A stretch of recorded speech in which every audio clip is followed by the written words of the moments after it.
ආයිබෝවන් කියලා පිළිගන්නවා professional job YouTube නාලිකාව හරහා අරගෙන එන තවත් අලුත් වීඩියෝ එකක් එක්ක. අද වීඩියෝ එකෙන් කතා කරන්න බලාපොරොත්තු වෙන්නේ මේ වෙද්දි ඔයාලට ආයුධම් පත්‍ර යොමු කරන්න හැකියාව තියෙන ශ්‍රී ලංකා ට්‍රිපෝෂ ලිමිටඩ් ආයතනයේ තියෙන රැකියා පුරප්පාඩු කීපයක් පිළිබඳව.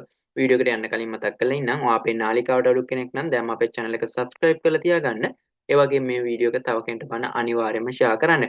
ඒ වගේම රැකියා ගැසටුණු සැනින් ඔයාලව දැනුවත් කරන්න අපි මේ වෙද්දි WhatsApp channel එකක් නිර්මාණය කරලා තියෙනවා. ඒකට දාලා ලින්ක් එක ඩිස්ක්‍රිප්ෂන් එකේ දාලා තියන්නම් අනිවාර්යෙන් ඒකත් ෆලෝ කරලා තියාගන්න. එහෙනම් අපි වීඩියෝ එකේ ඉස්සරහට යමු. මුලින්ම තියෙන රැකියා පුරප්පාඩුව තමයි නිෂ්පාදන නිලධාරී. මේ සඳහා ඇතුළත් වෙන්න බලාපොරොත්තු වෙනවා නම් ඔයගොල්ලෝ විශ්වවිද්‍යාල ප්‍රතිපාදන කමිෂන් සභාව විසින් පිළිගත් විශ්වවිද්‍යාලයකින් විද්‍යාවේදී උපාධිය සම්පූර්ණ කරලා තියෙන්න ඕනේ. ඒ වගේම එම අධ්‍යාපන සුසුකම ලැබීමෙන් පසු රජයේ රාජ්‍ය ආයතනයක හෝ පිළිගත් වාණිජ්‍ය ආයතනයක වසර 1කට නොඅඩු පළපුරුද්දක් ලබාගෙන තියෙන්න ඕනේ. එහෙම නැත්නම් ජාතික තාක්ෂණික ඩිප්ලෝමා මොරටු විශ්වවිද්‍යාලයේ NDT එහෙම නැත්නම් ඉංජිනේරු තාක්ෂණ ආයතනයේ කටුනායක එහෙමත් නැත්නම් උසස් ජාතික ඩිප්ලෝමා පාඨමාලාව මේ කියන ආයතන වලින් ඉංජිනේරු ඩිප්ලෝමාවක් ලබාගෙන අවුරුදු 3ක නිෂ්පාදන ආයතනයකින් පළපුරුද්ද ලබාගෙන තියෙන්න ඕනේ මේ සඳහා ආයුධම් පත්‍ර යොමු කරන්න බලාපොරොත්තු වෙනවා නම් වැටුප් පරිමාණය ගැන කතා කරොත් ඔයගොල්ලන්ට 1,22,970ක වැටුපක් ලබා ගැනීමේ හැකියාව තියෙනවා වයස් සීමාව ගැන කතා කරොත් වයස අවුරුදු 22ත් 45ත් අතර අයට තමයි මේ සඳහා ආයුධම් පත්‍ර යොමු කිරීමේ හැකියාව තියෙන්නේ. දෙවන රැකියා පුරප්පාඩුව තමයි කළමනාකරන සහකාර තාක්ෂණ. මේ සඳහා ඇතුළත් වෙන බලාපොරොත්තු වෙනවා නම් අධ්‍යාපන සුසුකම් විදිහට අධ්‍යයන පොදු සහතික පත්‍ර සාමාන්‍ය පෙළ විභාගයේදී සිංහල දෙමළ කියන්නේ මාධ්‍ය භාෂාව, ඒ වගේම ඉංග්‍රීසි භාෂාව, ගණිතය ඇතුළුව විෂයන් 4කට සම්මාන සාමාර්ථ සහිතව එකවර විෂයන් 6කින් සමත් වෙන්න ඕනේ. කියනවාට 6යි 4කින් ඕලෙවල් සමත් වෙන්න ඕනේ. මේ සම්මාන සාමාර්ථ 4 ඇතුලේ ගණිතය, ඉංග්‍රීසි භාෂාව සහ ඔයාගේ මාධ්‍ය භාෂාව ඇතුළත් වෙන්න ඕනේ.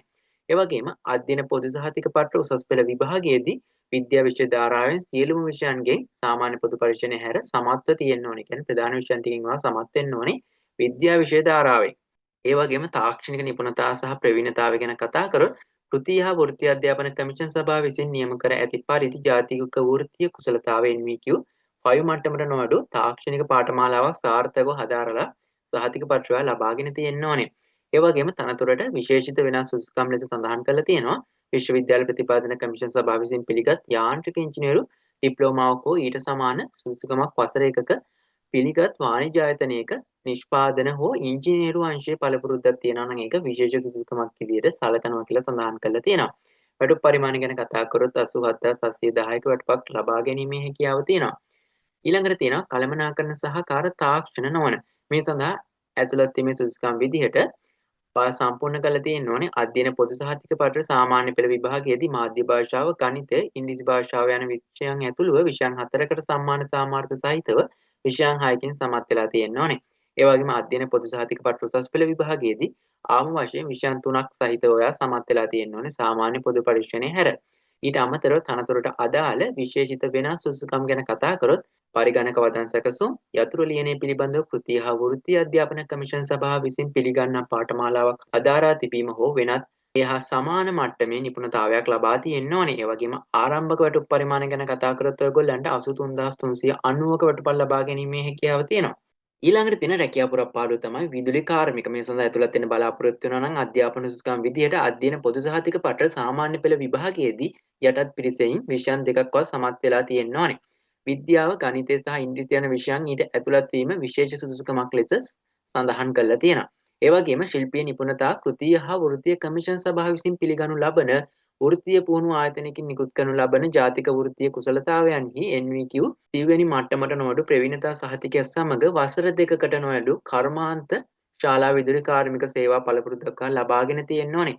විශේෂ සුදුසුකම් විදිහට නැවත සඳහන් කරලා තියෙනවා තෙකලා විදුලි සැපයුම පිළිබඳව දැන සිටීම, විදුලි මෝටර සහ සැපයුම් පිළිබඳව දැන සිටීම, PLC දැනුම සහ ඉලෙක්ට්‍රොනික පිළිබඳව දැන සිටීම විශේෂ සුදුසුකමක් වනු ඇත කියලා සඳහන් කරලා තියෙනවා. වැටුප් පරිමාණ ගැන කතා කරත් ඔයගොල්ලන්ට 67040ක වැටුපක් ලබා ගැනීමේ හැකියාව තියෙනවා. අවසාන රැකියා පුරප්පාඩුව තමයි බොයිලේරු ක්‍රියාකරු. මේ සඳහා ඇතුළත් වෙන බලාපොරොත්තු වෙනවා නම් අධ්‍යාපන සුසුකම් විදියට අධ්‍යයන පොදු සහතික පත්‍ර සාමාන්‍ය පෙළ විභාගයේදී යටත් පිරිසෙන් විෂයන් දෙකක්වත් සමත් වෙලා තියෙන්න ඕනේ. ඒ වගේම ශිල්පීය නිපුණතාවය සහ ප්‍රවීණතාවය ලබාගෙන තියෙන්න ඕනේ.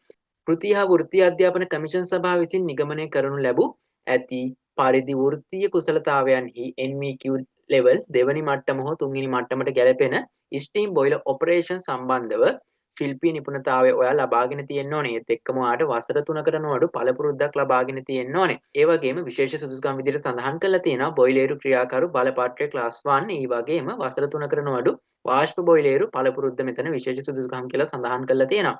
වැටුප් පරිමාණය ගැන කතා කරොත් 66060ක වැටුපක් ඔයාට ලබා ගැනීමේ හැකියාව තියෙනවා. ඒ වගේම ඔයගොල්ලන්ට පොදු සුදුසුකම් යටතේ සඳහන් කරලා තියෙනවා අයදුම්කරුවන් ශ්‍රී ලාංකික පුරවැසියන් විය යුතුයි කියලා සඳහන් කරලා තියෙනවා. ඒ වගේම තනතුරට පැවරෙන කාර්යයන් මැනවින් ඉටු කිරීම සඳහා අවශ්‍ය කායික හා මානසික යෝග්‍යතාවයෙන් යුක්ත විය යුතුයි කියලා සඳහන් කරලා තියෙනවා. ඒ වගේම වයස අවුරුදු 18ත් 45ත් අතර පවතින්න ඕනි කියලා සඳහන් කරලා තියෙනවා. ඒ වගේම මේ සඳහා ආයුධ පත්‍ර යොමු කරන්න බලාපොරොත්තු වෙනවා නම් 2026 ජනවාරි 26 දින හෝ ඊට පෙර පහත සඳහන් ලිපිනයට තැපෑලෙන් එවිය යුතුයි කියලා සඳහන් කරලා තියෙනවා. ඒ වගේම කවරේ වම්පස ඉහළ කෙළවරේ ඉල්ලුම් කරන තනතුරේ නම පැහැදිලිව සඳහන් කළ යුතුයි කියලා සඳහන් කරලා තියෙනවා. ලිපිනේ විදිහට සඳහන් කරලා තියෙනවා ජ්‍යෙෂ්ඨ කළමනාකරු මානව සම්පත් හා නීති ශ්‍රී ලංකා ත්‍රිපෝෂ ලිමිටඩ් තැපැල් පෙට්ටිය 17 කපුවත ජායලදින කියන ලිපිනයට තමයි ඔයා ආයුධ පත්‍රය තමා විසින්ම සකසලා එවන්න ඕනේ. කියන්නේ ඔයාගේ CV එකක් මේකට යොමු කරන්න ඕනේ. මේ විදිහට තමයි මේ සඳහා ආයුධ පත්‍ර යොමු කිරීමේ හැකියාව තියෙන්නේ. අපි මේ වගේම තවත් අලුත් වීඩියෝකින් හම්බෙමු. මේ වීඩියෝ එකත් එක්ක එකතු වෙච්ච ඔයාලට සුබ දවසක්.